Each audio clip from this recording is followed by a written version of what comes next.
প্রাণ চাঞ্চল্যে ভরা দেশের ব্যস্ততম স্থলবন্দর আখাউড়ায় এক সপ্তাহ ধরে নেই কোনো ব্যস্ততা। কোটা আন্দোলন ঘিরে সহিংসতা ও অস্থিতিশীলতায় নেমেছে স্থবিরতা।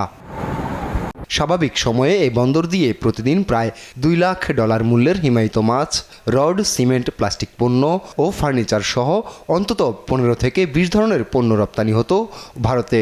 দেশ জুড়ে কারফিউ ও চলমান অস্থিরতায় গেল 5 দিনে এই বন্দর দিয়ে ভারতে গেছে নামমাত্র পণ্য।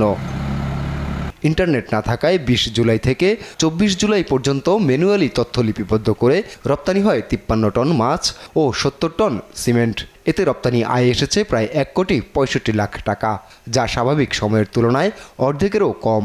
আগে এই বন্দর দিয়া ট্রাক অনেক গাড়ি গেছে, আর এখন বর্তমানে আমরা 2-3 মাসের গাড়ি শুধু আসতেছি। 4-5 দিন ধরে তো আমাদের যেখান থেকে ম্যানুফ্যাকচারার যারা যেখান থেকে মালটা আসলে লুট দিবে সেখান থেকে তো সেরকম পরিস্থিতি হচ্ছে না যে তারা মালটা লুট করবে।